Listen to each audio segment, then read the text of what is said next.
Class 12 के सभी प्यारे बच्चों, चैप्टर चल रहा है वैद्युत आवेश तथा क्षेत्र का। टॉपिक पढ़ना है गॉसेस थ्योरम या गॉस की प्रमेय।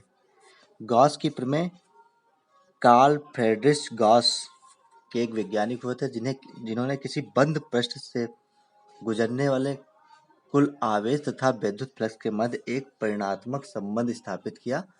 इसी संबंध को ही क्या हम कहते हैं? गॉसेस प्रमेय कहते हैं या गॉस की नियम कहते हैं। अब समझेंगे गॉस की नियम होता क्या है या गॉस की प्रमेय क्या होती है। गॉस की प्रमेय किसी बंद पृष्ठ, कोई बंद पृष्ठ है बच्चों, किसी बंद पृष्ठ से गुजरने वाला, किसी बंद पृष्ठ से गुजरने वाला बच्चों, किसी बंद पृष्ठ से गुजरने वाला कुल वैद्युत फ्लक्स क्या हो जाएगा? Phi E. किसी बंद पृष्ठ से गुजरने वाला कुल वैद्युत फ्लक्स फाई ई उस पृष्ठ से बद्ध, उस पृष्ठ से बद्ध, बद्ध का मतलब होता है बच्चों घिरा हुआ, उस पृष्ठ से बद्ध आवेश का या कुल आवेश का 1/ε0 या ε0 गुना होता है, या 1/ε0 गुना होता है।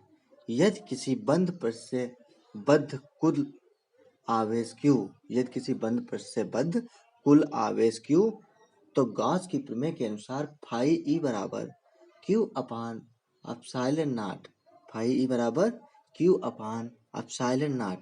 परंतु बंद पृष्ठ ए से बद्ध कुल वैद्युत फ्लक्स फाई ई बराबर सरफेस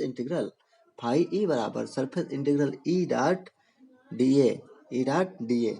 तो सरफेस इंटीग्रल संपूर्ण पृष्ठ के लिए पृष्ठ का समाकलन है। तो surface integral E dot D A बराबर Q/ε0, ये समाकलन रूप है, ये गॉस थ्योरम का समाकलन रूप है। इसके बाद गॉस प्रमेय का प्रूफ देखते हैं। इसके फिगर्स, सब लोग फिगर से समझिए क्या कह रहा है कि माना कोई बिंदु आवेश प्लस Q किसी बंद पृष्ठ के अंदर, किसी बंद पृष्ठ के अंदर किसी बिंदु O पर स्थित है। चित्र में देखिए कह रहा है कि कोई प्लस आवेश जो है उसके बिंदु O पर स्थित है, चित्र में O पर स्थित है। माना पृष्ठ A पर, कोई माना पृष्ठ A पर कोई बिंदु P है, A पर कोई बिंदु P है जिसकी बिंदु O से R दूरी है, जिसकी बिंदु O से R दूरी पर है, O से R दूरी पर है। बिंदु P के चारों ओर बच्चों, बिंदु P के चारों ओर कोई अल्पांश dA है या अल्पांश क्षेत्रफल डेल्टा ए भी लिख सकते हैं यहाँ पे।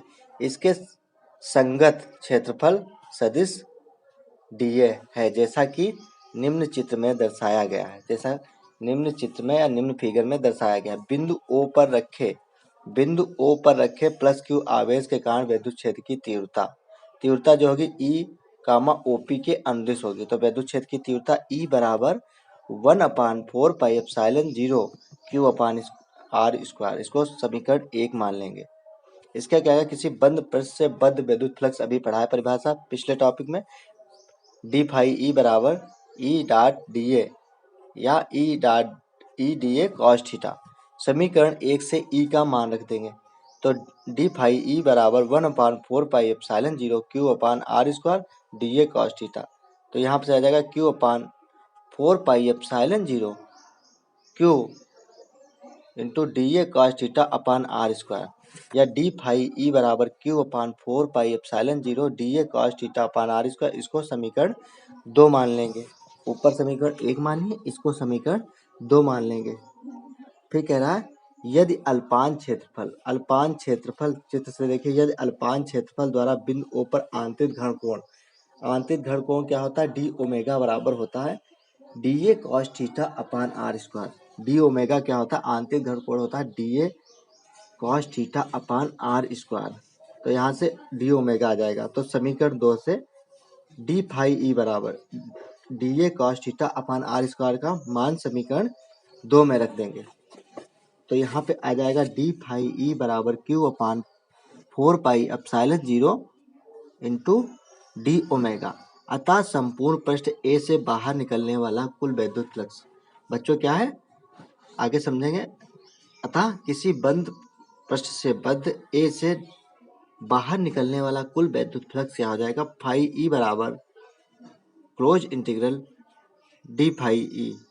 तो close integral q upon 4 pi epsilon 0 d omega. तो क्यू अपान 4 पाई एप्सिलॉन 0 को कॉमन ले लेंगे या बाहर निकाल लेंगे। तो इसके बाद integral close integral D omega जो है संपूर्ण पृष्ठ से बद्ध ए पर आंतरिक घन कोण जिसका मान होता है 4 पाई, जिसका मान क्या होता है 4 पाई। तो डी फाई, तो फाई ई बराबर क्यू अपान 4 पाई एप्सिलॉन 0 कामा एप्सिलॉन 0 गुणे 4 पाई। तो 4 पाई से 4 पाई कैंसिल हो जाएगा, तो फाई ई बराबर क्यू अपान एप्सिलॉन 0 हो जाएगा। यही गॉस की प्रमेय है, यही गॉस की प्रमेय है। एक बार किसी बंद पृष्ठ से गुजरने वाला कुल वैद्युत फ्लक्स फाई ई उस पृष्ठ से बद्ध आवेश का 1 अपान एप्सिलॉन नॉट गुना होता है। यही क्या है, गॉस की प्रमेय है।